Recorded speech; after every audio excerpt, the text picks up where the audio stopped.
y empezamos con la clase.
Bueno, este primer video, ¿cierto?, nos muestra de alguna forma cómo ha venido el crecimiento poblacional en el mundo, ¿cierto?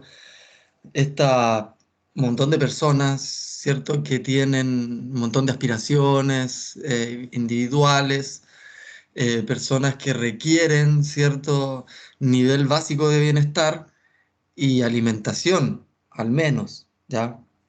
De alguna u otra forma, la actividad agrícola está llamada a producir alimentos para la población mundial, ¿cierto? Ese es el primer llamado que tenemos todos los agrónomos del mundo, ¿cierto? Quienes estamos día a día junto a los agricultores produciendo alimentos en mayor cantidad y con la mejor calidad posible, ¿cierto? Con un fin último, como les decía, principal, de alimentar a la población mundial. Pero ¿qué ocurre si de alguna forma el crecimiento de la población es sostenido y por otro lado los recursos disponibles son cada vez menos? ¿Cierto? Vamos a llegar a un límite de capacidad de carga ecológica planetaria que nos va a llevar a un problema importante, ¿cierto?, de colapso, que de alguna u otra forma ya hemos podido estar observando, ¿cierto? Hoy se sabe que el precio de los alimentos a nivel mundial se dispara cada vez más importante. En Chile podemos observarlo también, ¿cierto?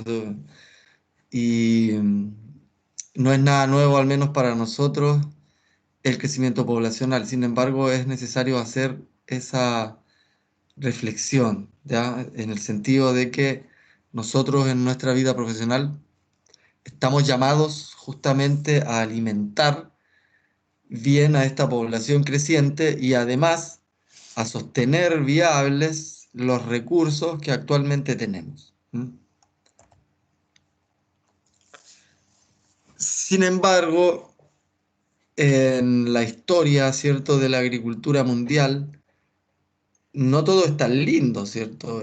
Hay algunos aspectos poco entendidos, ¿cierto?, pero muy bien documentados de los orígenes de propiedades que son hoy en día consideradas básicas para la agricultura, ¿cierto? Que son los fertilizantes y los plaguicidas, ¿ya?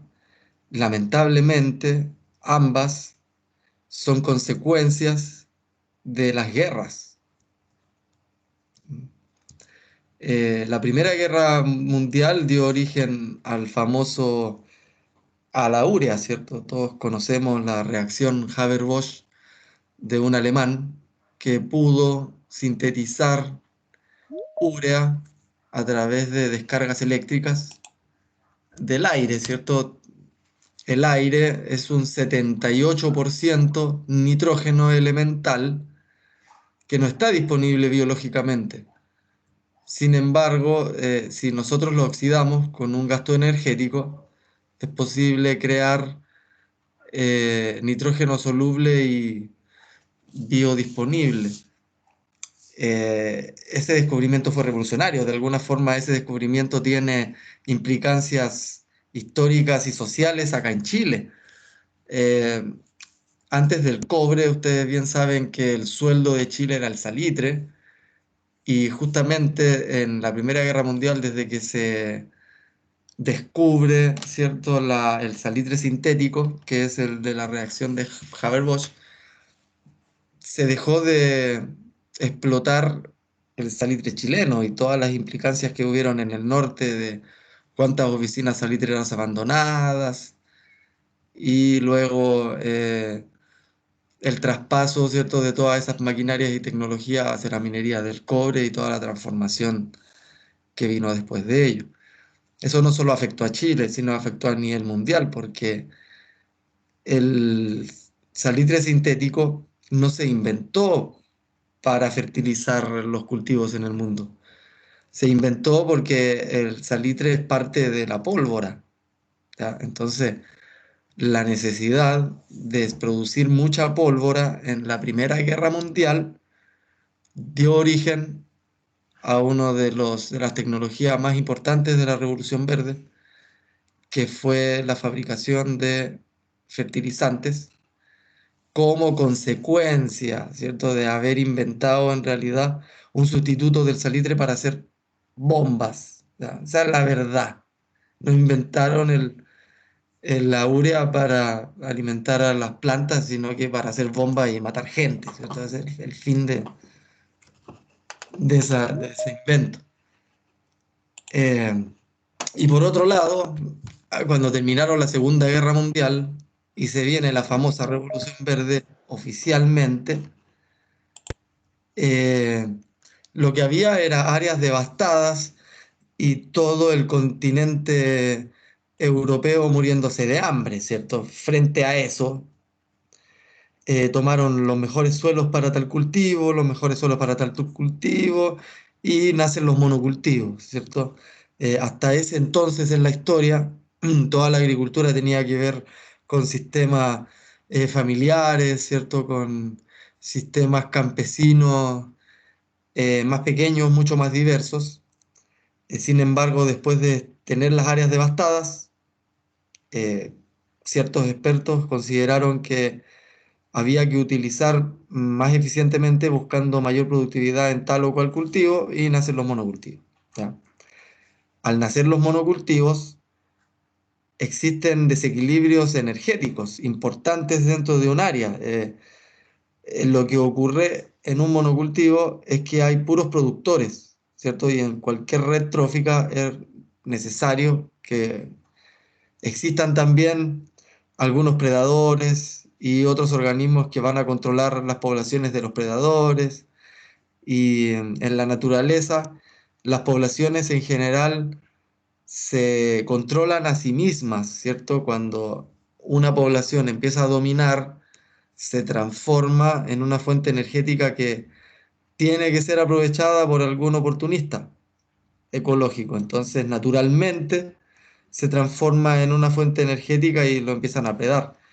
Bueno, cuando nosotros simplificamos el ecosistema, eliminamos todas las plantas, todos los animales, todo lo que hay ahí, y ponemos solo plantas, tenemos una cantidad de energía concentrada en la cual cualquier oportunista va a ser capaz de poder explotar esa fuente energética. Imagínense que no va a tener predadores, no va a tener competidores, por lo tanto cualquier organismo es potencialmente una plaga.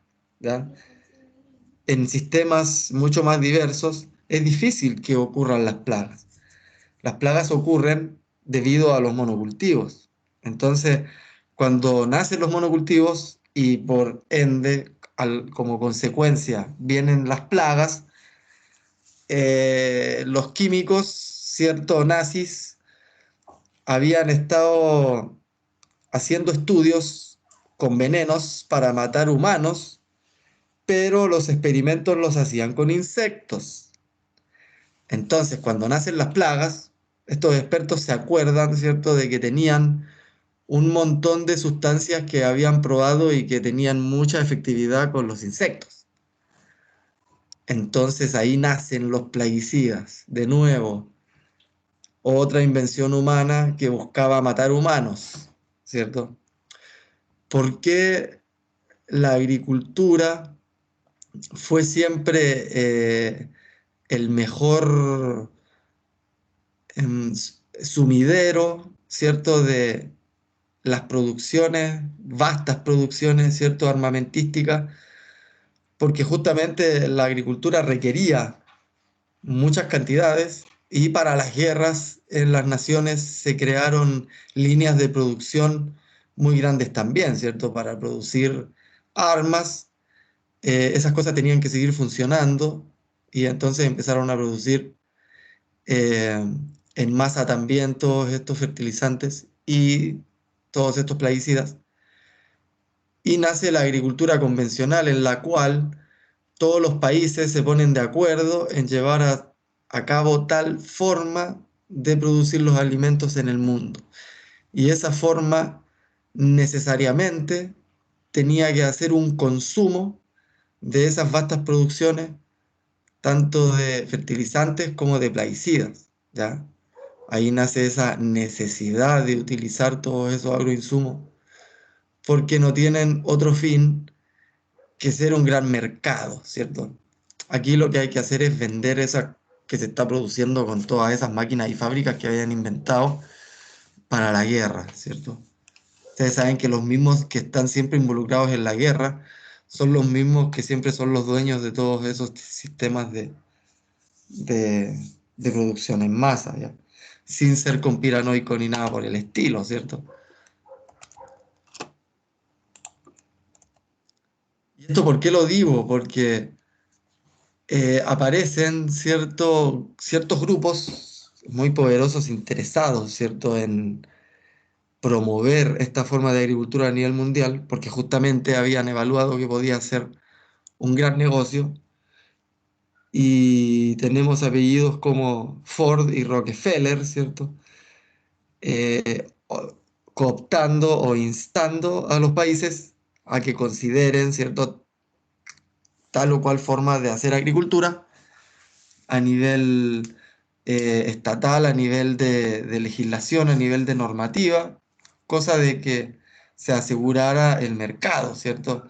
Siempre disfrazado de que esto era mejor, ¿cierto? De que esto era la forma de producir más moderna y por ende era mejor, ¿cierto? Esto de que si es nuevo, es moderno, va a ser mejor a lo que se estaba haciendo, ¿cierto?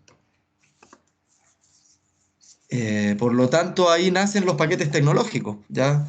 Si vamos a producir arroz, tiene que ser de tal forma, si tiene que producir maíz, tiene que ser de tal forma que responde, ¿cierto?, a una investigación en algún otro lugar del mundo, ¿cierto?, que no va a tener las mismas condiciones locales y que también va a responder, ¿cierto?, a mantenerse dentro de los márgenes de esta normativa de agricultura convencional. De ahí viene el nombre porque es una convención. Entonces, es así como la agricultura convencional y sus paquetes tecnológicos fueron impulsados a nivel mundial y se terminó diferenciando la agricultura convencional de la agricultura tradicional. Y eso es lo que se vino haciendo los últimos 70, 80 años, ¿cierto? En la práctica. No es algo tan viejo, ¿cierto? Hoy en día uno va al campo y en general se tiene la idea de que ya no se puede producir si no se están usando líquidos, ¿cierto? Eh, Sin embargo, eso queda entredicho luego de las investigaciones científicas que indican que la pregunta es al revés. ¿Es posible acaso seguir produciendo alimentos utilizando todos esos líquidos? Y es ahí donde está el tema. ¿Mm?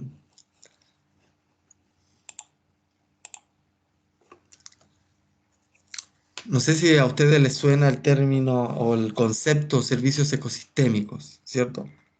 Bueno, los servicios ecosistémicos son todos los servicios que otorgan la biodiversidad, ¿cierto?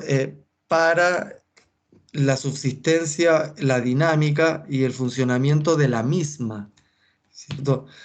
Eh, los organismos están tan intrínsecamente relacionados entre sí a través de distintas funciones biológicas o distintas relaciones tróficas ecológicas que generan un montón de procesos emergentes que se llaman, ¿cierto? Generan distintas propiedades que son funciones ecológicas que pueden ser valoradas como servicios ecosistémicos. Como por ejemplo, un bosque y sus raíces, ¿cierto? Van a mejorar la percolación del agua a las napas subterráneas, ¿cierto? Eso es algo que nosotros necesitamos. Más aún, la misma rizósfera y su actividad microbiológica funcionan como filtro de esas aguas. Entonces, esas aguas que bajan al subsuelo van filtradas. Entonces, filtran agua y acumulan, ¿cierto? Esas son las funciones de los bosques. Además, los bosques evapotranspiran mucha agua de la parte más subterránea al ambiente, manteniendo la humedad, ¿cierto? A su vez, esos mismos árboles van a servir de alimento o de hábitat para un montón de otros organismos, o simplemente sombra, o simplemente enfriar el aire a través de la disipación de la energía a través de la evapotranspiración. Entonces, todo eso nosotros lo valoramos, ¿cierto? Un ambiente sano es justamente eso, ¿cierto? Una provisión suficiente de servicios ecosistémicos. Queremos tener bosques que sostengan el oxígeno, que sostengan la humedad, que sostengan los suelos, que sostengan poblaciones de pájaros, de sus predadores, queremos flores que tengan sus polinizadores. Eh, en general, un ambiente sano es un ambiente proveedor de servicios ecosistémicos. Ahora, la agricultura y el bienestar humano dependen justamente de estos servicios ecosistémicos. Nosotros no vamos a poder producir alimentos si no existen servicios ecosistémicos, o sea, para suerte nuestra y mucho más para suerte de nuestros antepasados, cuando ellos empezaron a explotar agrícolamente las tierras, todavía éstas sostenían un nivel de biodiversidad mínimo que podía seguir sosteniendo servicios ecosistémicos. Sin embargo, hoy en día la actividad silvoagropecuaria es tan devastadora en áreas tan inmensamente grandes que ya se están perdiendo directamente tal o cual el servicio ecosistémico. Eso es lo que más está influyendo actualmente en los problemas de las sequías, en el cambio climático. ¿Mm?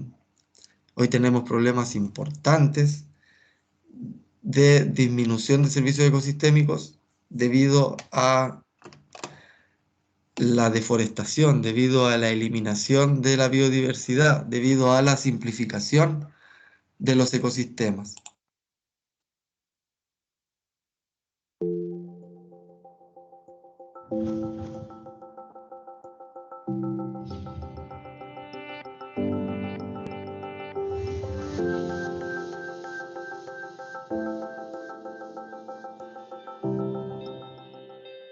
The productivity and sustainability of agriculture, forestry and fisheries depend on healthy and biodiversity-rich ecosystems. This is critical to maintain environmental flows, nutrient-rich soils, clean water, pollination, and the control of pests and diseases.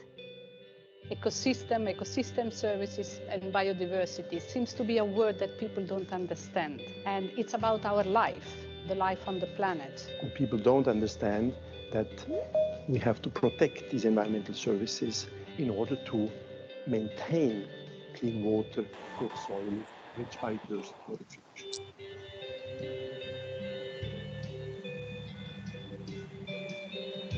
So it's important that policymakers understand the value of the production of ecosystem services and promote and help farmers to produce much more of it, not only for themselves, but also for the millions of people who depend from agricultural systems.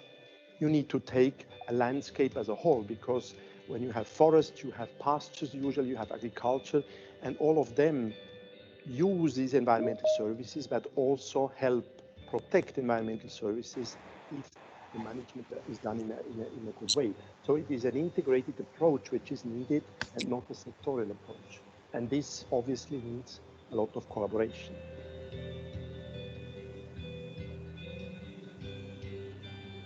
Many countries are understanding and adopting policies to protect and maintain pollinators. Pollinators give you 35% of the total food we produce. It is impossible to think to produce some crops without having pollination. And we have made calculation, and this is equal to more than $200 billion value in terms of food production.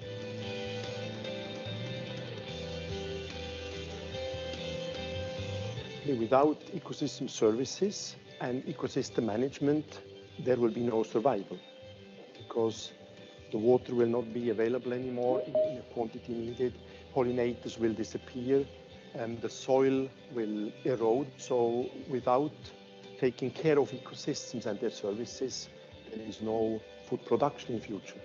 Very simple.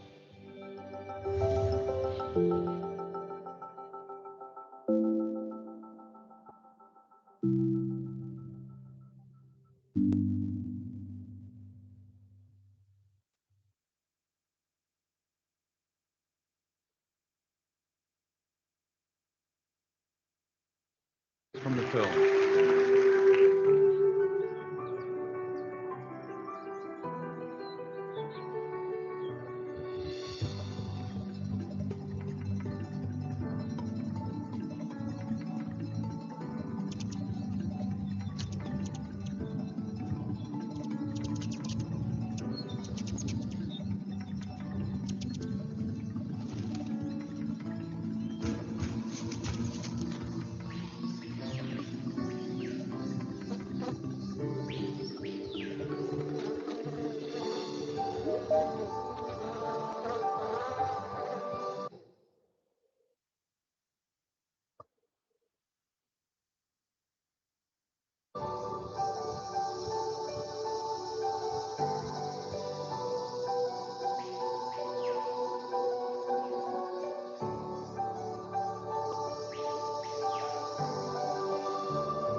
film.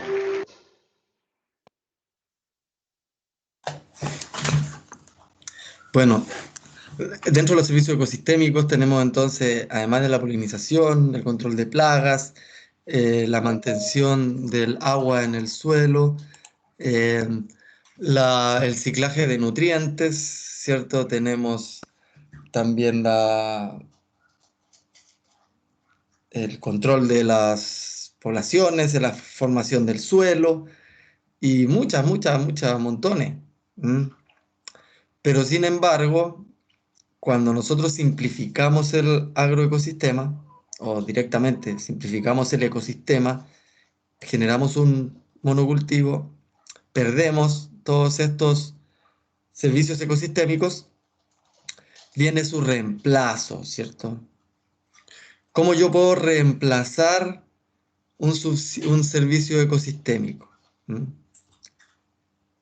Por ejemplo, si yo ya no tengo suficiente biodiversidad en el suelo que me permita sostener su ciclaje de nutrientes natural y su fertilidad natural, yo lo puedo reemplazar con un fertilizante, ¿cierto? Si yo no tengo una suficiente o una biodiversidad lo suficientemente sana como para mantener estables las poblaciones, ¿cierto?, de los distintos organismos, yo simplemente puedo utilizar plaguicidas, ¿cierto? Si yo no tengo un bosque que me permita eh, hacer canales, ¿cierto?, en el subsuelo a través de las raíces, y tampoco tengo lombrices que produzcan distintos canales por donde ellas se mueven, yo no tendría todos esos servicios ecosistémicos. ¿Qué puedo hacer? Simplemente meto un tractor, ¿cierto? Y rompo el suelo. Entonces, todas esas actividades que hemos podido utilizar en la agricultura convencional para sustituir y reemplazar ciertos servicios ecosistémicos son los llamados subsidios energéticos, ¿cierto? Como les decía, si me falta biodiversidad del suelo, bueno, meto entonces un tractor. Si me faltan eh, controladores de plagas, bueno, le tiro un plaguicida. Y así hemos hecho un montón, un mercado completo de subsidios energéticos. Ya hoy en día nos venden todo, ¿cierto? Un disruptor hormonal, nos venden un herbicida, un fungicida, un acaricida, un insecticida, un nematicida, ¿cierto? Eh, un bactericida, y la industria se crea y recrea a sí misma año tras año, ¿cierto? Eh, por mucho tiempo en Chile, el agrónomo top era el que tenía la agenda del salitre. No sé si muchos de ustedes tal vez lo hayan escuchado antes. Es como un clásico, ¿cierto? La agenda del salitre, ahí salía todo lo que un agrónomo debía saber. Y la agenda del salitre no era más que un catálogo de subsidios energéticos disponibles, ¿cierto? Donde había propaganda de maquinaria y todo lo que te vendía Sokimich, que eran todos los fertilizantes y algunos plaguicidas bien usados, ¿cierto? Entonces, Sokimich, que es una industria eh, hoy en día muy famosa por todo el tema de Ponce Lerú y cuánta cosa más, bueno, desde ese entonces que venía de la mano con esta agricultura convencional, liberando estos textos que no son más que propaganda y que carecían de investigación científica, ¿cierto? Si bien se basaban en algunos aspectos científicos, eran los aspectos científicos o la investigación científica que se hacía para probar que tal fertilizante o tal pesticida era bueno o malo. Esa era la investigación que hacía, ¿cierto? La idea era poder sacar algo al mercado. Hoy en día ya se han hecho otro tipo de investigaciones científicas que dan luces de por qué era erróneo o no es muy eficiente, ¿cierto?, sustituir los servicios ecosistémicos con subsidios energéticos. Pero eso es lo que ocurre, ¿cierto? Y hoy en día también está la mala idea, ¿cierto?, de que los agrónomos top son los que tienen la agenda fitosanitaria del manual fitosanitario de Syngenta, ¿cierto?, todos los años, porque esa cuestión la actualizan año a año. Y de nuevo volvemos a lo mismo. El manual fitosanitario de Syngenta no es más que el catálogo de todos los fertilizantes y plaguicidas y cuánta cosa rara no están inventando en la industria para sostener el mercado, ¿cierto? No, realmente no llegan con soluciones al agricultor, llegan con un producto, ¿cierto?, que termina siendo esa solución. Pero muchas veces ese producto es muy caro, o sea, ustedes sabrán que toda esta industria la termina sosteniendo al final el pequeño productor, que lamentablemente es el que a su vez recibe los peores precios, ¿cierto? Todos sabemos que el agricultor se le va todo en gastos, en costos de producción, que son los que sostienen esta industria de la agricultura convencional, y por otro lado, después, todos los que después de la cosecha ganan son en realidad los distribuidores, ¿cierto? Los conchenchos, los exportadores, y no el productor, ¿cierto? Eso es una realidad.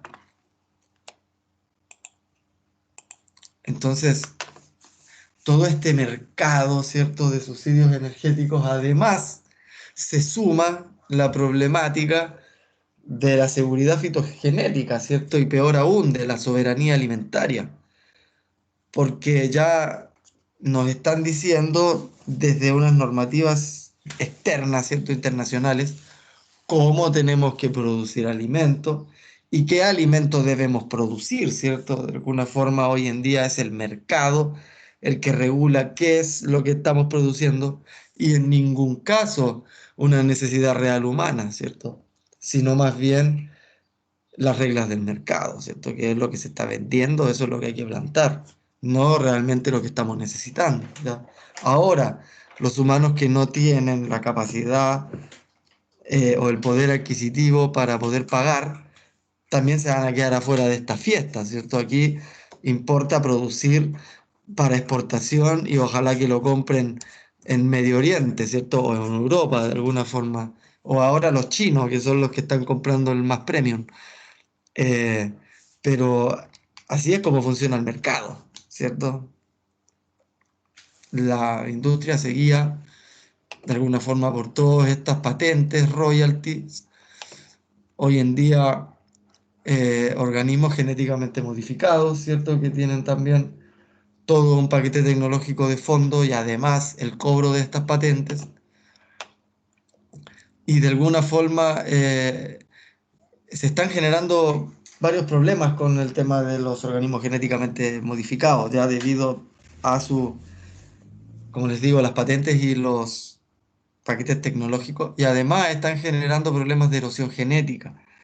Se está perdiendo, ¿cierto? Se está extinguiendo la biodiversidad nativa, la biodiversidad básica de la cual salieron las supervariedades, en este caso de maíz, que es el caso más catastrófico, y hoy en día que quieren seguir desarrollándolo, ya no pueden porque perdieron genes que podrían haber utilizado, pero que no las valoraron cuando podían, ¿ya? Si bien antes en México había más de 2000 tipos de maíz, hoy en día quedan los menos, que son solo las variedades híbridas, que vienen con un pool genético bastante mínimo. Entonces se acabó de alguna u otra forma el desarrollo de maíz o la tasa de desarrollo de maíz debido a que ya no queda biodiversidad nativa disponible. ¿Viste? Así que, Doctor, ajá.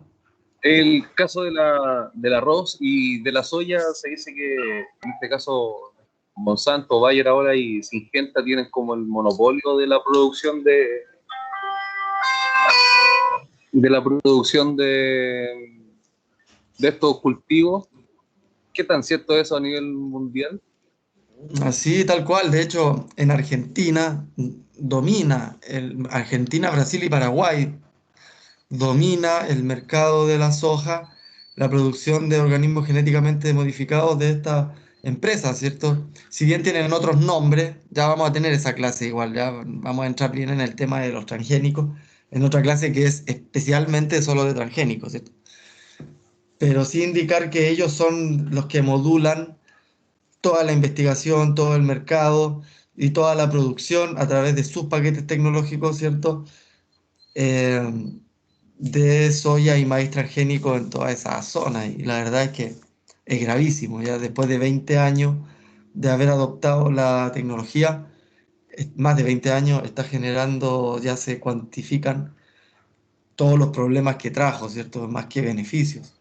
De nuevo, los transgénicos vienen con la misma falsa promesa que traía la Revolución Verde, ¿cierto? Que esto era para salvar al mundo de la hambruna y eso nunca ocurrió, ¿cierto? La Revolución Verde nunca pudo con la hambruna en el mundo, ¿cierto? Hoy en día se sabe que el problema no es la producción, sino la distribución. Hoy en día sabemos, por ejemplo, que un tercio de toda la alimentación que estamos produciendo termina en la basura podrido, no se utiliza por un problema de eficiencia, tanto en su consumo como en su producción. Es cosa de que todos vayamos a una feria a ver todo lo que se bota, ¿cierto? O nosotros mismos cuando compramos algo, cuánto botamos a la basura de lo que realmente preparamos, ¿cierto? Eso es una realidad, imagínense. Entonces el problema no es la producción de alimentos, sino tiene otro tipo de problemas políticos. Sin embargo, así nos dijeron.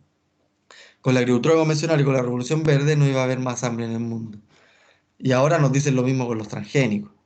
Y el tema del arroz amarillo es bien interesante que lo nombre porque partió de una idea muy altruista, ¿cierto? Países de Medio Oriente muy pobres que consumían principalmente arroz, tenían un montón de problemas de salud por falta de vitaminas y especialmente beta-caroteno, ¿cierto? Que es importante, una vitamina D que se produce cuando uno consume beta-caroteno y se expone al sol, ¿cierto? La vitamina D se genera naturalmente, pero cuando uno come arroz puro, arroz blanco, no hay suficiente cantidad de beta-caroteno y uno tiene problemas de vitamina D y se genera todo eso. Entonces, un científico dijo, bueno, hagamos arroz con beta-caroteno y crearon el famoso arroz amarillo. Resulta que la patente del arroz amarillo era tan alta que los países pobres, que eran los que necesitaban producir arroz amarillo, no podían producirlo.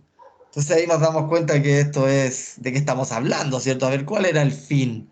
El fin era hacer millonaria a la empresa que se apropió de la tecnología del maíz amarillo, o sea, del arroz amarillo, o lo que buscaba el investigador, que era proveer de una mejor nutrición a los países más pobres. Entonces, ahí es donde está el problema. Ya por un lado te dicen que esto tiene que ver con mejorar el alimento humano, pero por otro lado te das cuenta que no es más ni menos que negocio, ¿cierto? Esa es la verdad.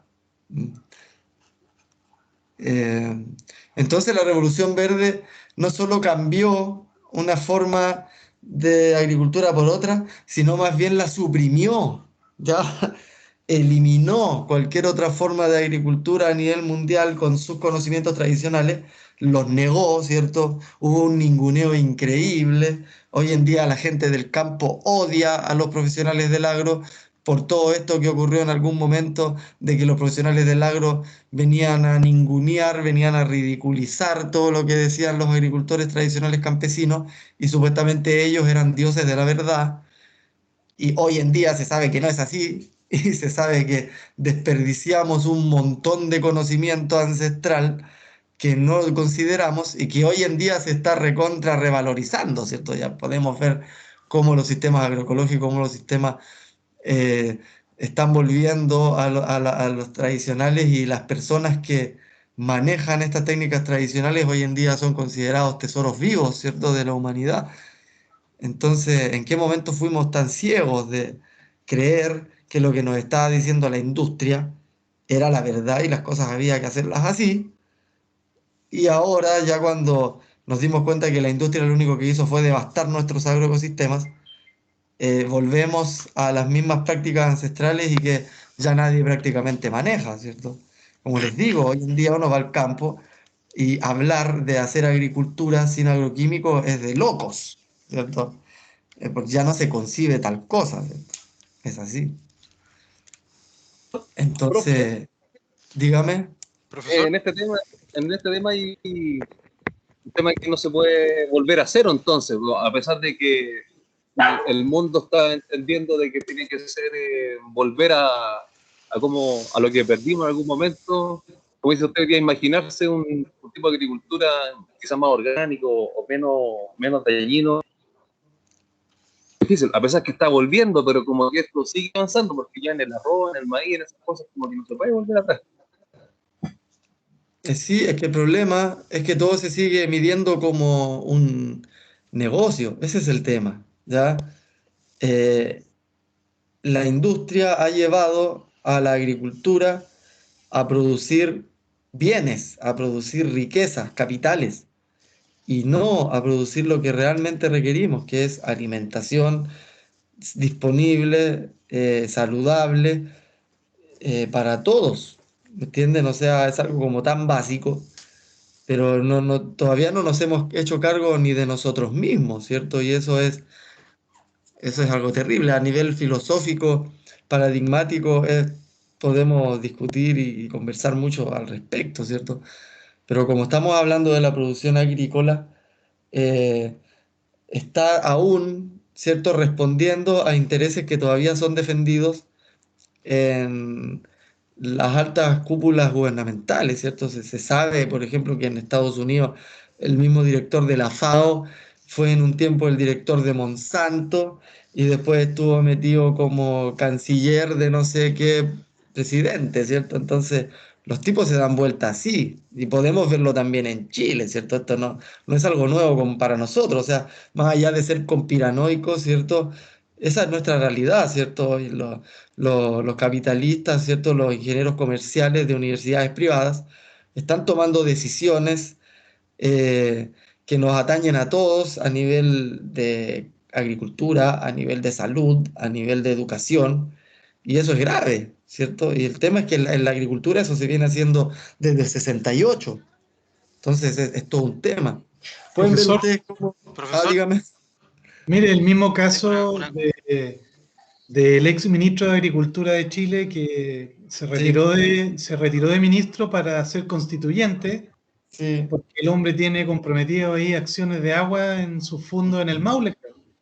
En Así el que Maule él tiene se- el 40% de los frutales de la séptima región pertenecen a él. De hecho, nosotros lo tenemos al frente del campus de los Niches, en Agropecuaria Guapri, que significa Walker Prieto, que son los dos apellidos de todos estos tipos, que uno era este que estamos hablando, y los otros dos también son políticos, ¿cierto? Entonces son los grandes capitales que están metidos en la política y en los sistemas productivos y que manejan las leyes como quieren. Es una locura todo lo que ocurre a nivel mundial aquí en Chile. Bueno, y como pueden ver ustedes, es todo mucha propaganda, ¿cierto? Imagínense que hay una página que se llama Chile Bio. Ya ustedes entran en esa página. Esta página hace mucho ruido, ¿cierto? Hace ruido en las redes sociales, hace mucha propaganda de lo bueno que son los transgénicos en el mundo, porque es bueno Bayer y todas las cosas. Y después uno se pone a mirar ahí a ver quiénes son. ¿Ya? Y ahí ellos mismos te lo dicen, ya Chile Vivo está integrada por 5 compañías, las cuales investigan, claro, investigan para ellos, ¿cierto? Desarrollan, producen y comercializan productos innovadores para la agricultura, así se ponen ellos, en la mejora genética de semillas, contribuyendo a mejorar la productividad y competitividad de los agricultores. ¿Ya? Entonces ellos tienen toda la eh, libertad para hacer la propaganda que quieran. Y desde ese entonces hasta ahora lo que hubo siempre fue propaganda. Por suerte ahora ya hay un poco más de ciencia, ¿cierto? Más allá de la propaganda. Hay una lectura que yo les voy a dejar que tiene que ver con cómo estas empresas se quieren apropiar, ¿cierto?, de la soberanía alimentaria a nivel mundial a través de la UPOP 91. O no sé si a ustedes les suena la ley Monsanto. Y por otro lado, no sé si les suena más el TPP-11, que es donde va a estar incluida sí o sí esa famosa UPOV 91. Entonces, estamos hasta las manos con eso, ¿ah? Eso es un problema, la verdad, porque después todo va a estar guiado por la producción que quieran hacer ellos, ¿cierto? Eh, Miren, déjenme mostrarles unas imágenes. Dígame. Profesor, hablando del mismo tema, también es súper complejo si el día de mañana se quiere tratar de trabajar de una forma más sustentable, porque los productores ya tienen en la mente controlar matando. Entonces, cuando Sí, uno intenta tratar de cambiarle ese chip, es imposible, o sea, no hay ninguna opción con ello. sí, tal cual, es una locura, es muy difícil. Como les digo, uno está loco cuando llega a hablar de estas cosas, ¿cierto? Eh, la propaganda hizo lo suyo. Como les digo, esto no era ciencia. Lo que hubo fue propaganda en las revistas del campo, en los agricultores. Está lo que llamamos la famosa coimisión, ¿cierto? Que todos sabemos que en realidad es una coima, ¿cierto? Que a mí me digan, mira, te voy a dar tal porcentaje de las ventas si tú vendes esto, es una coima. Pero en el mundo profesional le llamamos comisión, ¿cierto? Ahora, como bien les Profesor, decía al principio de esta clase, yo no estoy juzgando a nadie, ¿cierto? Todos necesitamos alimentarnos y trabajamos en el sistema y es muy probable que muchos de nosotros dependamos de la comisión. Pero esa es la Profesor, verdad, ¿cierto? Dígame. profesor, la, tengo un par de comentarios. dale, Dale, dale tú Felipe, nomás. dale nomás. No, en realidad iba a decir Tengo un que par de la comentarios. educación, Ah, la educación también falló con este tema, porque como dice usted, los profesores en universidad y en colegio enseñaron en base a estos libros, como la revista El Salir y todas esas que Exacto. los profesionales salieron en la mente con ese concepto. Salieron también, salimos, no, me incluyo quizás también porque también tuve a lo mejor acceso a ese tipo de información cuando estudié anteriormente y, y de repente uno sale con esa mentalidad. La educación creo que también en la parte agrícola falló también para que los profesionales pudiéramos tener la, la libertad, ¿no es cierto?, de poder aprender por donde uno quisiera, hacer el control, porque el control y la alimentación tiene que seguir igual, pero cómo lo llevábamos era como también nos lo está enseñando no tan solo los químicos o el marketing, sino que también la educación un poco. Ahora igual ha cambiado, creo. Sí, es efectivamente como usted dice. De hecho, recuerdo en el 2008 hubo un congreso, no, 2012, perdón, un congreso de agroecología que se hizo en Yumbel. Y ahí vino a exponer Santiago Sarandón, que es uno de los agroecólogos más importantes de Latinoamérica. Actualmente el presidente de la Sociedad Científica Latinoamericana de Agroecología.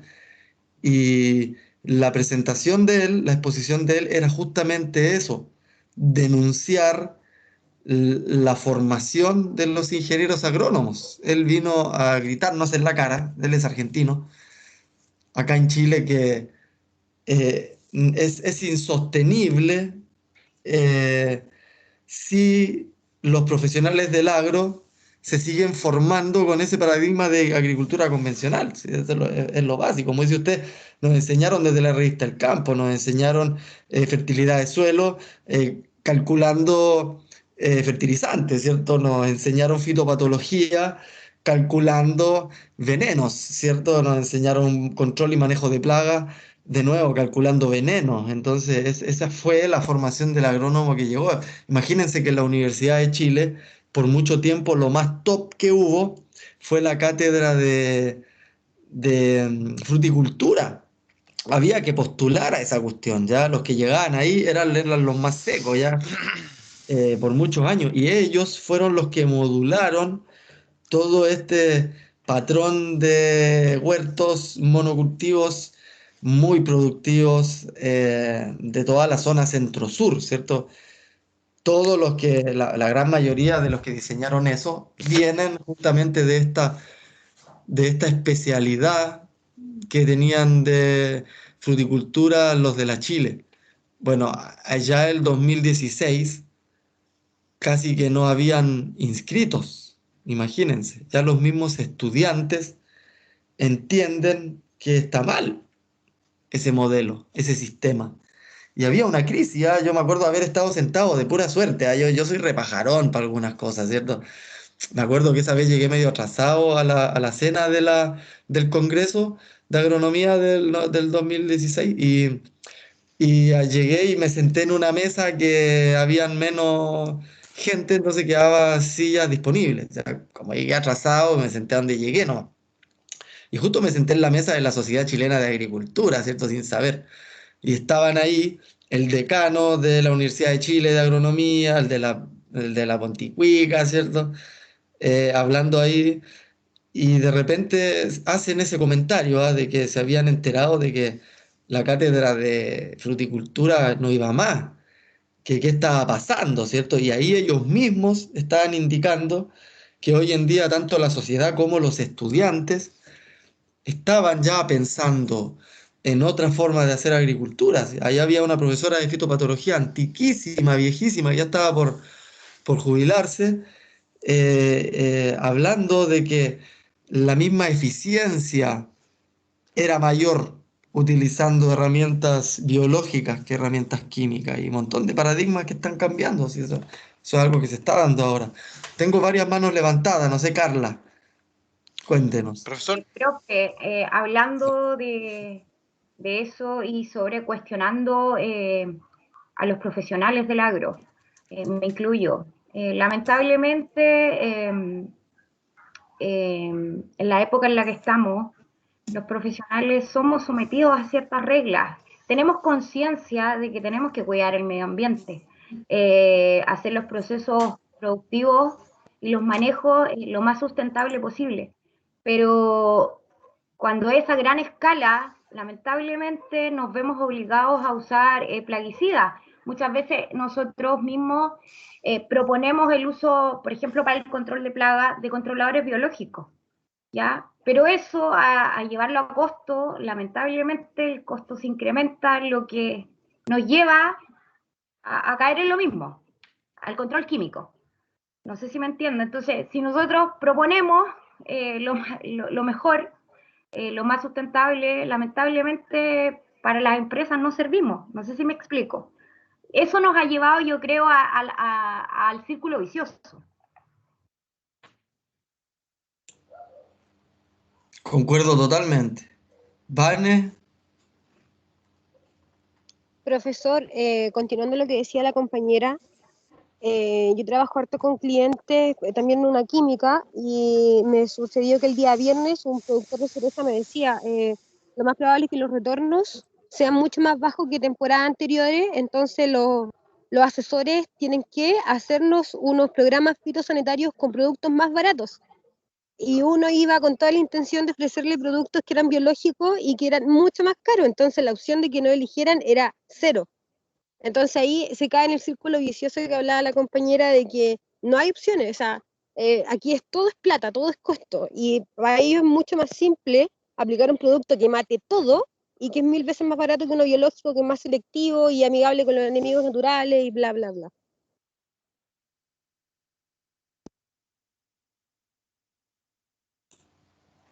sí, tal cual.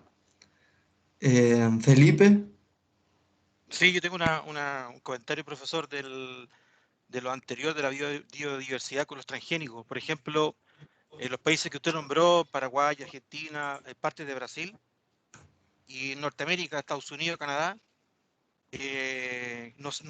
casi no ocupan atracina. Muy poco. En Norteamérica no se ocupa atracina para el control de maleza, y en Argentina casi todos con la cero labranza y todo con glifosato después. Y la atracina, por ejemplo, y nosotros ocupamos aquí en Chile en maíces convencionales, ocupamos, yo no recuerdo muy bien, pero debemos ocupar varios litros ya de atracina, y la atracina sí que es contaminante para el suelo, y que a las napas y en algunas partes puede pasar, depende de los suelos. Esa es una de las ventajas de los transgénicos. Hay vasto debate, yo lo sé, pero por ahí hay varias cosas que son favorables. Sí, sí, mira, vamos a tener una clase específicamente de transgénicos, ¿cierto? Pero en Argentina, solo entre el 2012 y 2013, se aplicaron 316 toneladas de agroquímicos, principalmente glifosato. Se estima, por ejemplo, Sí, que en sí, Argentina el sí, sí, yo 60% de la población mundial va a tener algún tipo de cáncer relacionado a algún agroquímico. El sí, tema, sí, como les digo, hoy en el día ya no son estimaciones, ya la ciencia lo está cuantificando. Como les digo, lo que hubo por mucho tiempo fue propaganda de las empresas. Hoy en día están saliendo investigaciones que dan cuenta de todos esos problemas o de otros aspectos, ¿cierto?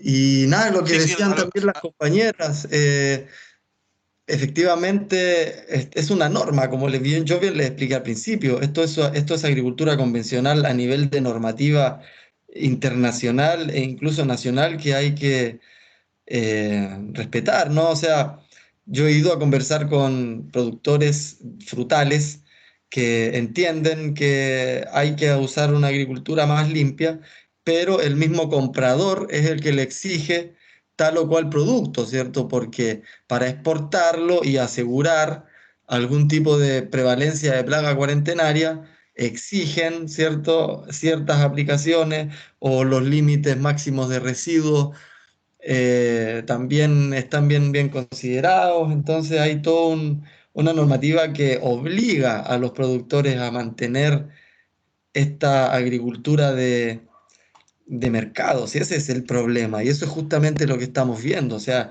el agricultor en ningún caso va a poder decidir, ¿cierto? Y si decide hacerlo, va a quedar al margen del mercado. ¿Mm?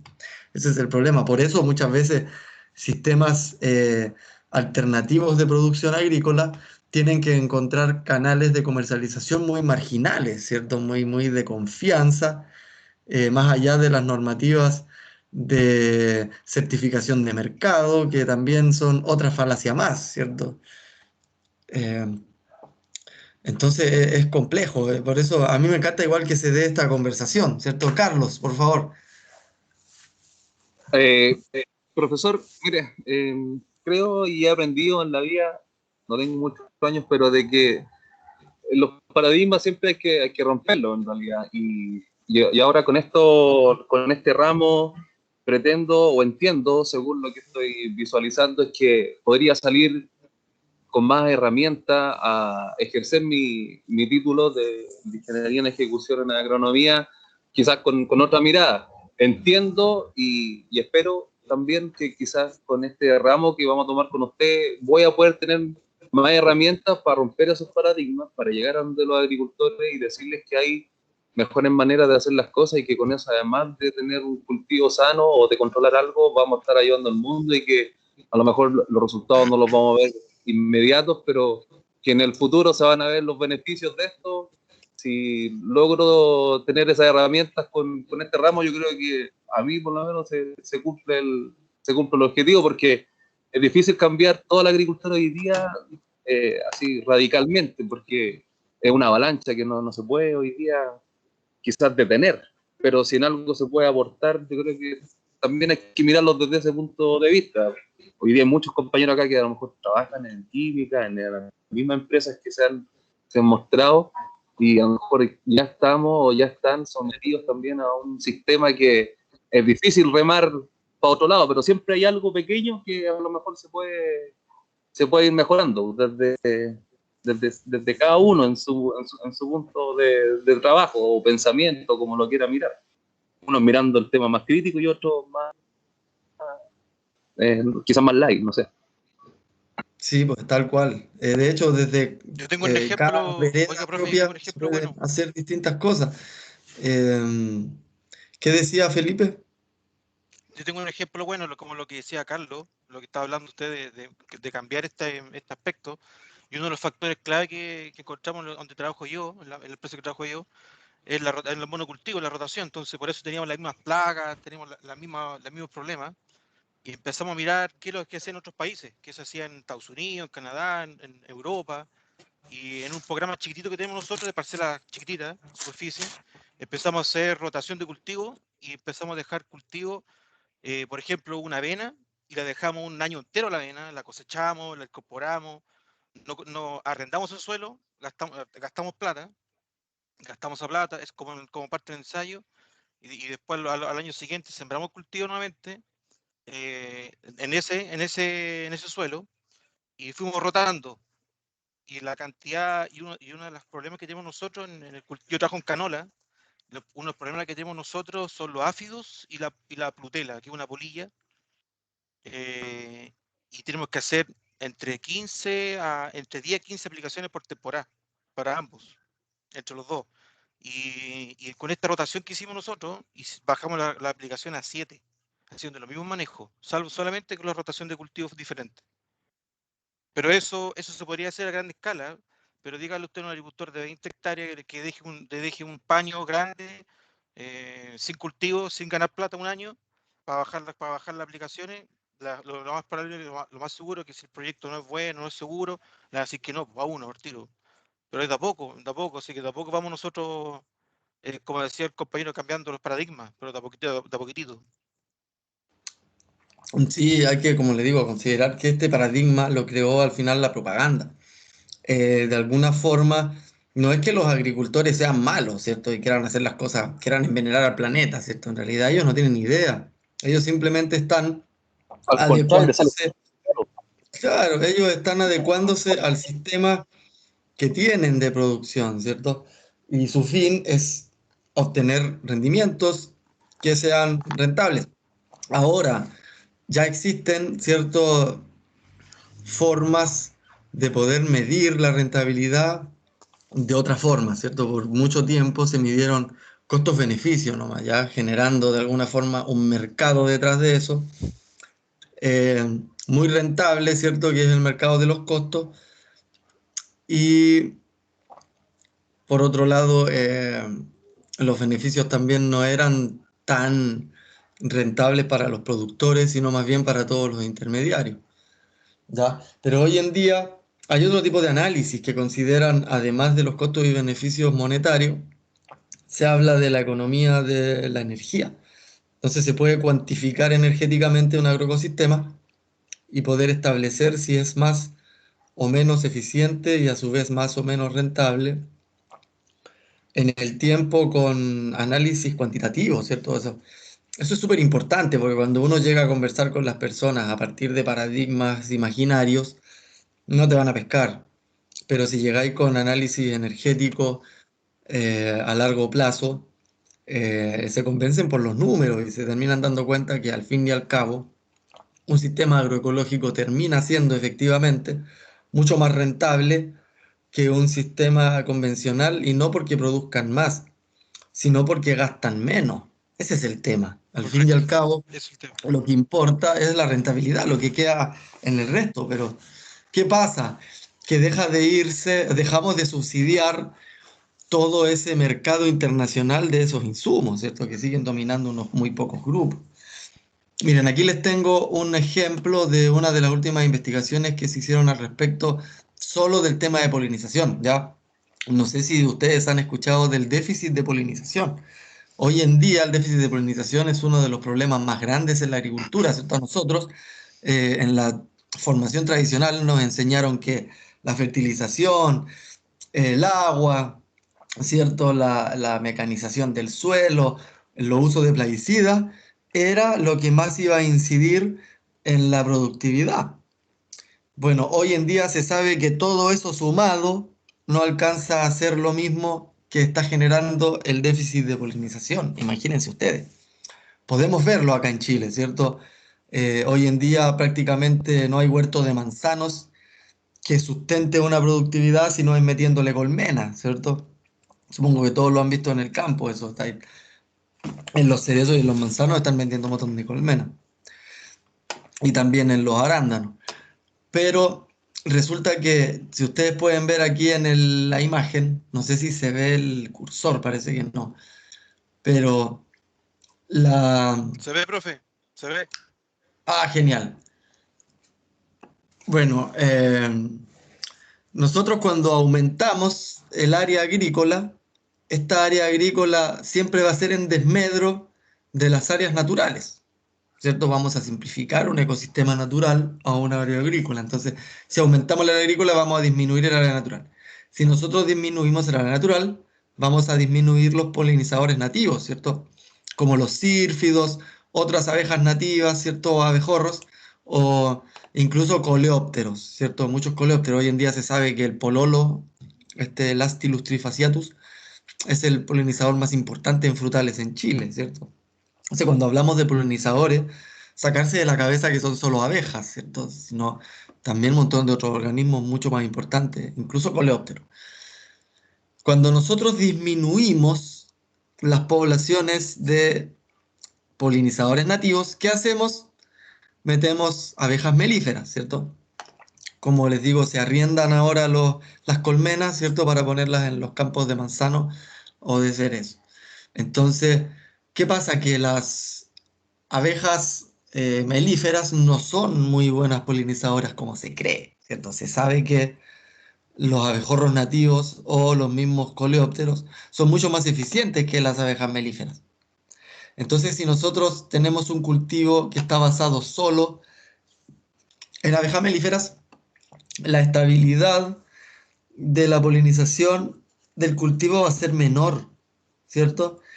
Y por ende van a ser menores también y mucho menos estables los rendimientos del cultivo. ¿Qué pasa? Aquí viene el círculo vicioso. Si yo tengo rendimientos del cultivo bajos, ¿qué voy a tender a hacer? Voy a tender a aumentar nuevamente el área agrícola para ello, disminuyendo nuevamente las áreas naturales y siguiendo con el círculo vicioso, ¿ya? Disminuyendo cada vez más la cantidad de polinizadores y generando déficit de polinización. Entonces, ¿qué hicieron estos investigadores? Tomaron un cultivo tipo y utilizaron, cuantificaron cuál era su producción sin ningún tipo de polinizador, ¿ya? Y ahí partieron de cero.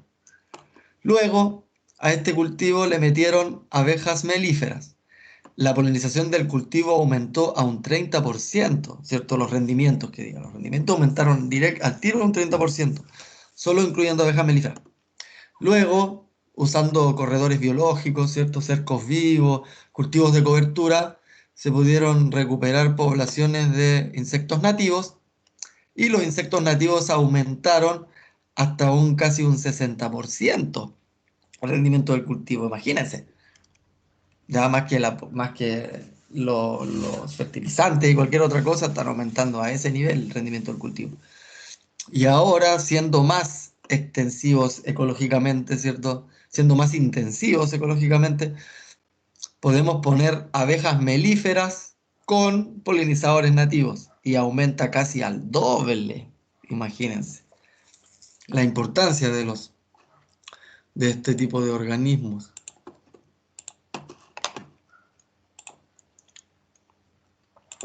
Y entonces lo que hicieron fue crear dos tipos de agroecosistemas, ¿cierto?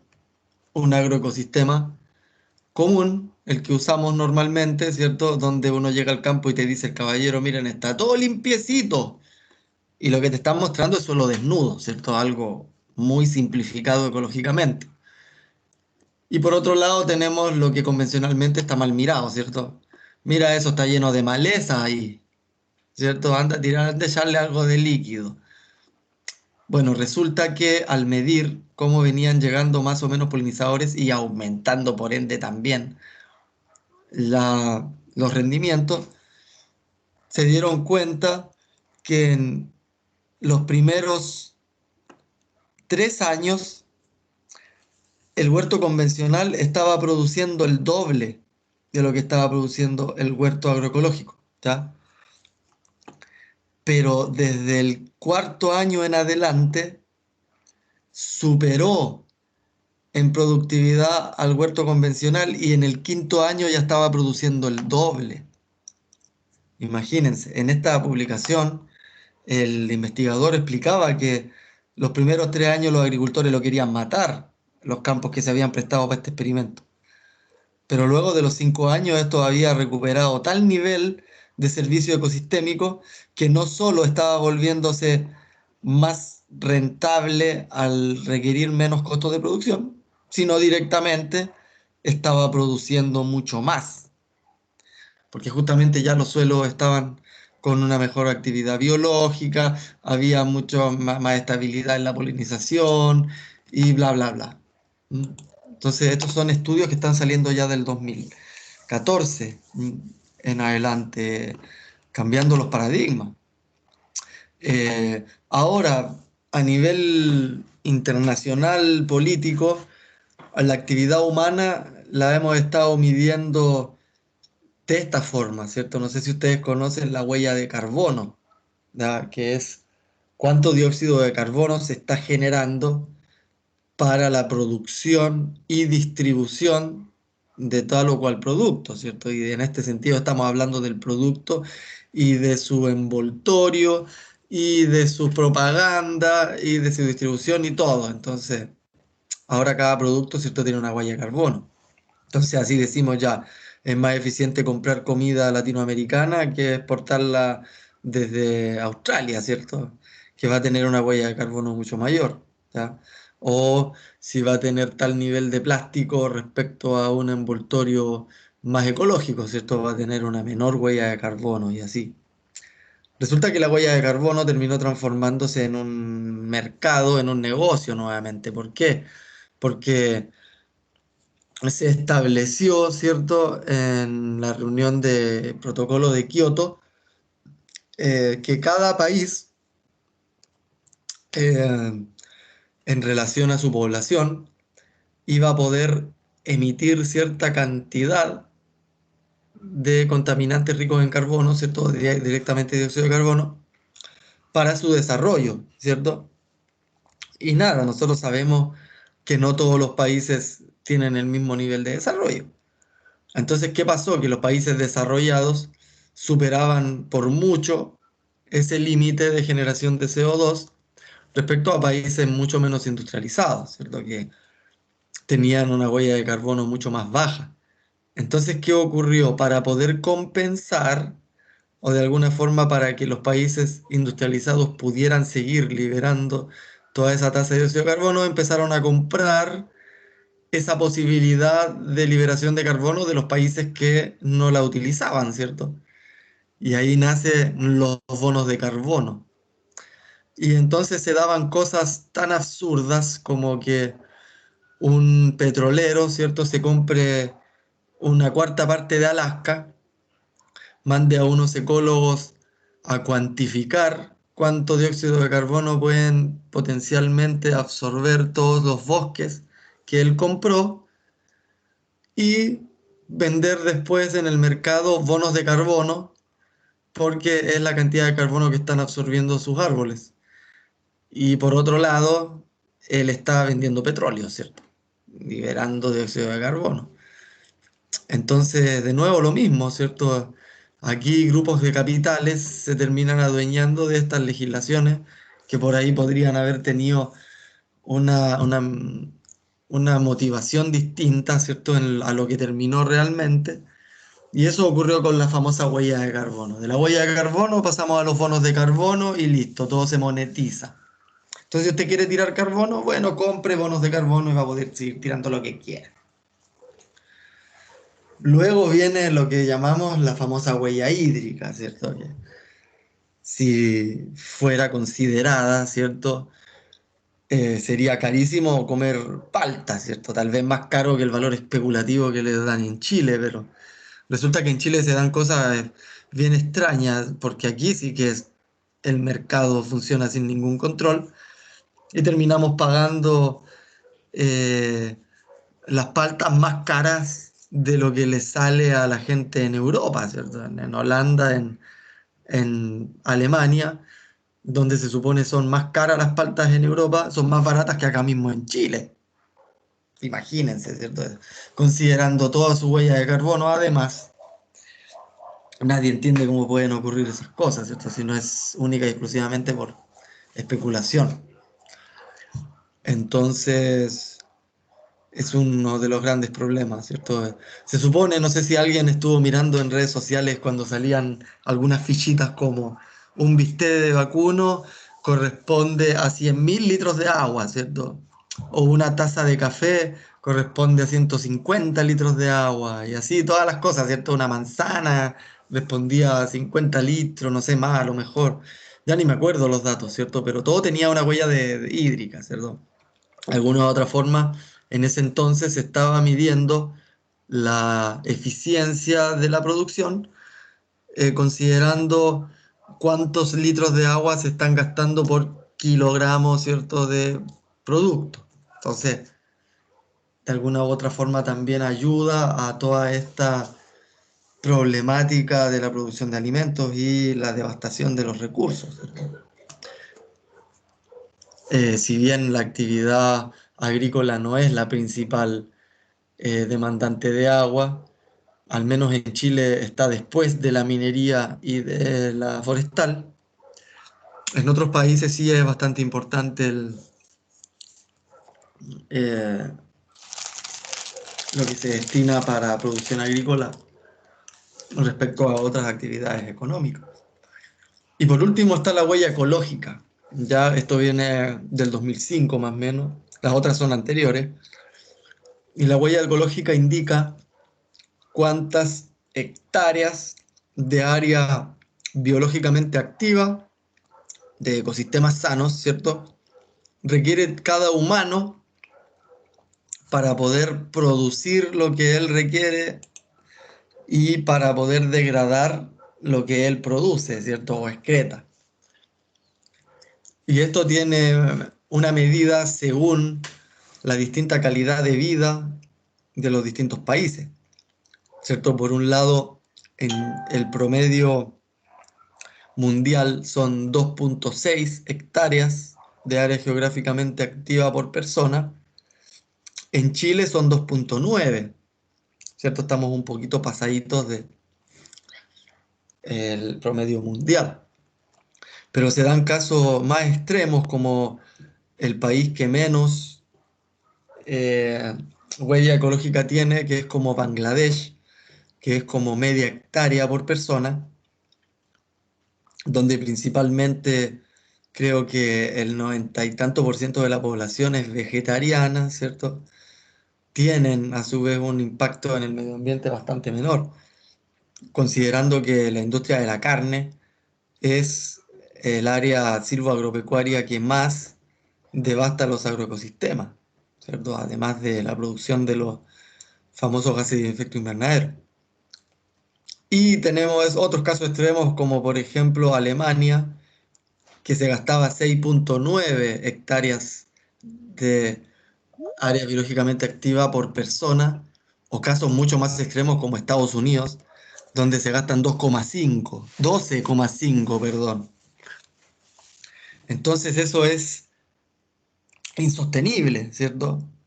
Luego salía otro estudio que indicaba que si íbamos a vivir todos como los gringos, necesitábamos, no sé, como 12 planetas, ¿cierto? Entre 12 o 8 planetas para poder sostener todos en el mundo una calidad de vida igual a los gringos, ¿cierto? Entonces, de alguna u otra forma, las riquezas de ciertos países están dadas por las deficiencias que hay en otros países. Si no, no existe esa diferencia, ¿cierto? Para que unos puedan tener mucho, un montón de otros tienen que tener muy poco, ¿cierto? Eso también se asume a nivel económico mundial. ¿Mm?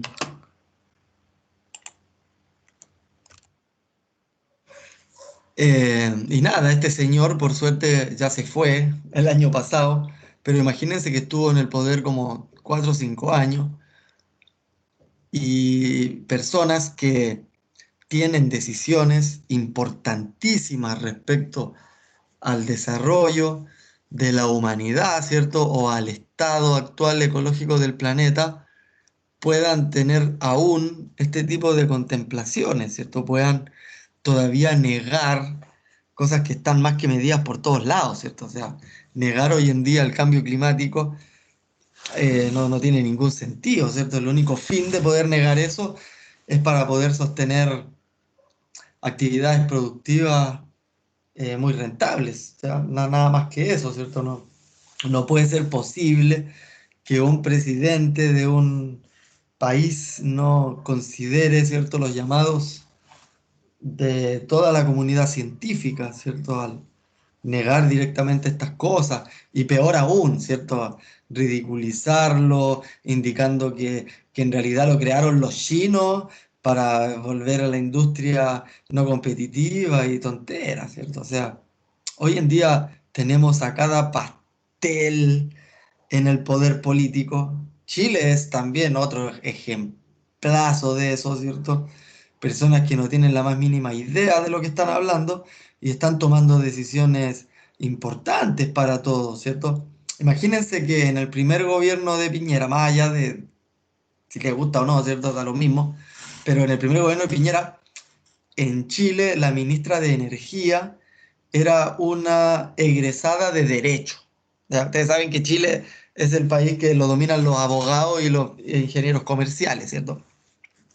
Bueno, en ese mismo momento en el que Chile tenía una ministra de Energía, una egresada en Derecho, ni siquiera abogada, egresada en Derecho, en Estados Unidos el ministro de Energía era un premio Nobel de Física Teórica, ¿cierto?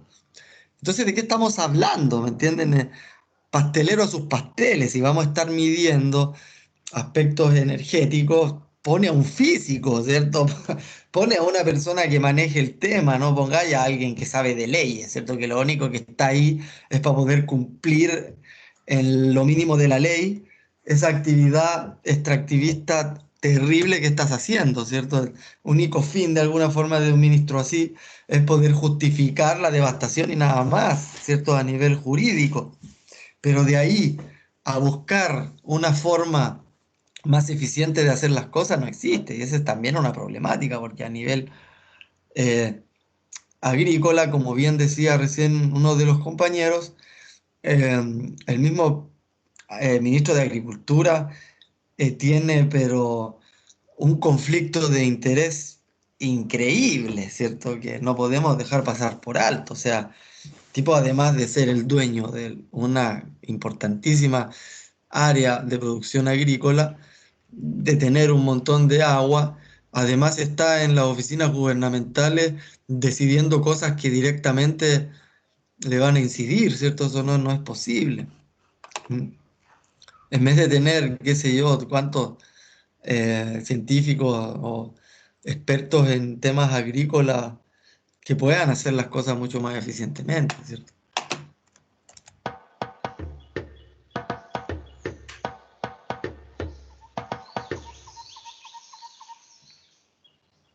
Este planeta llamado la Tierra es nuestra casa. Por eso hemos llamado la desertificación la silenciosa agonía de la naturaleza. No hay ningún animal que agreda su ambiente. El ser humano es el único. Una disminución aceleradísima de los recursos vivientes del planeta. Siempre la vida ha tenido la posibilidad de recomponerse. Siempre me llamó la atención la relación tan importante que hay entre el clima del planeta y la actividad humana. Fue el año 82 cuando vino un niño del más fuerte que se ha conocido en la historia, y el río Mapocho con furia visitó Santiago y se llevaba los autos, uno tras otro. Me puse, por lo tanto, a indagar sobre qué es lo que es esto del cambio climático y por qué se está produciendo un cambio de conducta del clima y por qué el clima se está tornando tan furioso. El cambio climático es una transformación global que se está produciendo en la conducta atmosférica, tal como ocurrió en el pasado con los dinosaurios. De hecho, fue un cambio climático lo que acabó con los dinosaurios. Un cambio climático inducido por la llegada de un meteorito, pero que cambió por completo la conducta de la atmósfera. Por lo tanto, el meteorito ahora lo estamos fabricando nosotros mismos.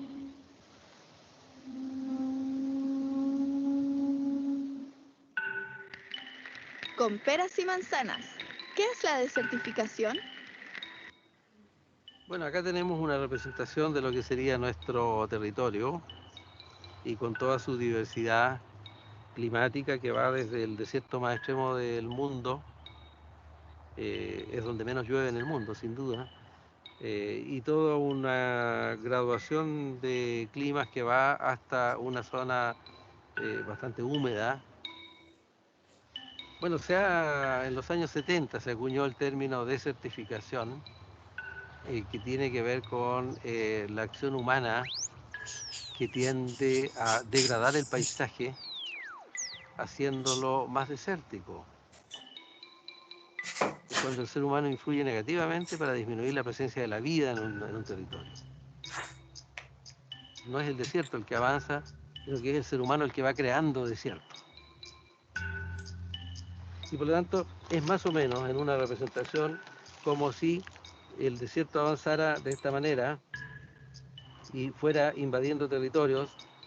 Más bien somos nosotros que vamos incorporando territorio al desierto con nuestro mal manejo de los recursos, y por lo tanto vamos perdiendo patrimonio natural, vamos perdiendo seres vivos, y eso va repercutiendo en que las actividades económicas se van resintiendo también, y por lo tanto al final terminamos con un país, con un territorio empobrecido, cada vez con menos capacidad de sustentar a la actividad humana. No queda más sino que revertir el fenómeno, volver a empujar lo que llamamos desierto hacia su posición original, y vamos verdeciendo de manera de volver a la condición que tenía el territorio antes de ser colonizado, es decir, hace 400, 500 años atrás. Y es lo que se ha llamado el greening, que es el reverdecimiento que expresan el éxito que han tenido algunas políticas en algunas zonas del mundo, donde se han hecho planes efectivos de reversión de la desertificación.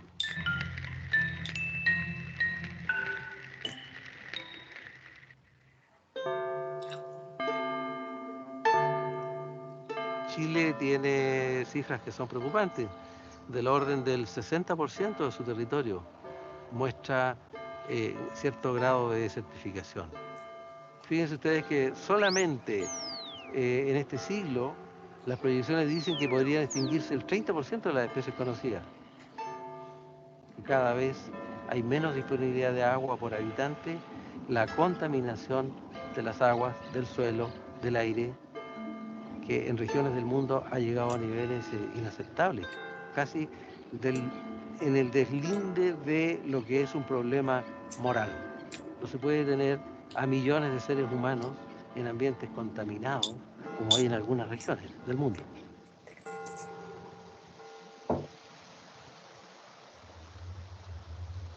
El ser humano se distingue del resto de las especies que lo acompañan en el planeta gracias a que tiene 1 kilo de neuronas que le permiten pensar y por lo tanto anticiparse a los hechos.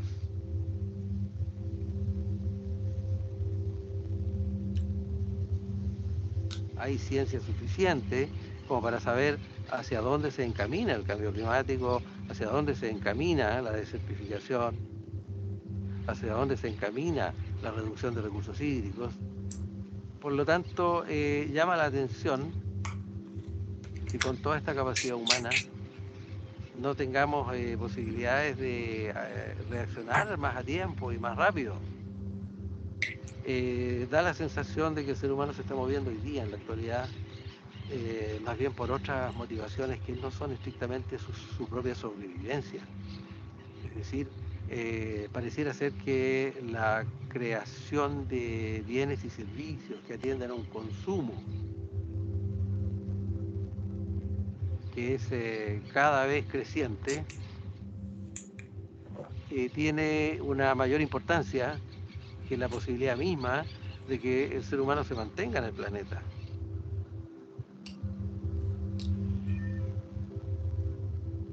O sea, estamos pidiendo crédito a la naturaleza para seguir sustentando un modo de vida fuertemente basado en el consumo de recursos naturales, que el planeta no lo puede sustentar. Es momento de juntar la ciencia con la política en una reflexión que nos lleve a lo que llamamos sustentabilidad. Los hacedores de política necesitan probablemente pensar más complejamente el desarrollo, incorporar todas las dimensiones que tiene en lo social, en lo ambiental, en lo económico, no cabe duda. Poder ir imaginando el mundo de 500 años más. Claro, no es políticamente correcto pensar en 500 millones de años más, pero es moralmente correcto pensar en que tenemos que ir adecuando la actividad humana a un mundo que tiene que sustentarse por muchos siglos que vienen. No podemos seguir consumiéndonos el patrimonio terrestre del planeta. De lo contrario, nos estamos sustentando en base al patrimonio de las generaciones que vienen. La necesidad de cuidar nuestro ecosistema nace de la necesidad de cuidar nuestra propia vida. Es decir, el ecosistema es nuestro nicho, es donde vivimos. En la medida que cuidemos el ecosistema, nos estamos cuidando a nosotros mismos y sobre todo estamos cuidando la integridad de nuestros propios hijos y de las generaciones que vienen.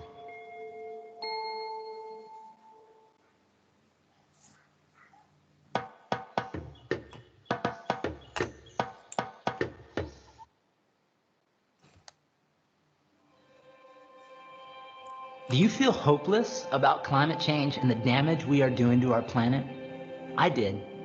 But then I was shown a new way to look at the problem, which made the solution so obvious and so within reach. A solution that's right under our feet.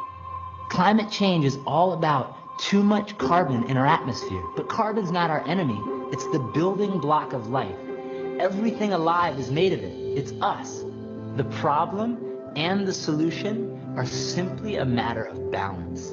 Let's step back and look at the 5 pools of where carbon is stored on planet Earth. Starting about 500 million years ago, when plants appeared on land, carbon began to cycle in an amazing balance, a balance that allowed for life as we know it to evolve. Then one life form, us, figured out how to extract carbon from the fossil pool. Then we burned it for energy, putting it into play, disrupting that balance. The way we manage land and do agriculture is moving even more carbon from the soil and biosphere into the atmosphere. Specifically, we've moved 880 gigatons of carbon dioxide into the atmosphere, which is heating up the planet and destabilizing our climate. Now, the oceans have absorbed a lot of this excess carbon, which is resulting in ocean acidification and accelerating a mass extinction of sea life. So in order to save life as we know it, of course, we have to stop releasing fossil carbon. The big question is, where do we put this excess carbon to get this cycle back into balance? Well, remember when I said that the solution is right under our feet? It literally is. It's the soil. Plants, with sunlight and water, perform photosynthesis. They pull in carbon from the air and turn it into carbohydrates, sugars. Then they pump some of those sugars down through their roots to feed microorganisms who use that carbon to build soil. Voila, carbon moved. Plants pump it in and soil stores it. Nature's living technology is amazing. Scientists have recently discovered that applying a thin layer of compost sets up an ongoing positive feedback loop that brings more and more carbon into the soil each year. In concert with other regenerative practices like not tilling the soil, planting trees, cover crops, and planned grazing, we can build and retain gigatons of soil carbon. This is carbon farming. This is regenerative agriculture. And there is nothing more powerful than an idea whose time has come. Unlike more carbon in the atmosphere, more carbon in the ground is good for us. It makes healthy soil, which is nutrient rich, full of life, and holds way more water. This means more nutritious food and crops that are more resilient in the face of drought. That's good news for farmers, families, and everyone that eats. Remember this: the way we grow our food, fiber, and fuel either puts carbon up into the atmosphere or it pulls it down into the ground.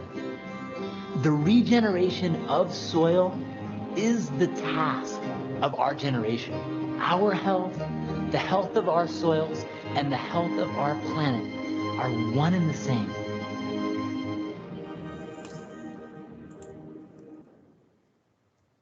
Para un profesor universitario como yo, que esa sociedad que en Argentina paga los estudios de los agrónomos, luego nos diga, eso que vos estudiaste, eso que yo te pagué, por favor, hacelo 1000 metros del pueblo, porque no soportamos la manera en que ustedes tienen de resolver los problemas agronómicos. Eso es un llamado de atención. Entonces, lo que hay que preguntarse es, ¿por qué ocurrió esto? ¿Cuáles son las causas? Y acá empieza el kit de la cuestión. ¿Esto es todo consecuencias de aplicar mal un buen modelo o es un problema de un modelo equivocado? Esta es la gran discusión. Nadie duda de que hay problemas.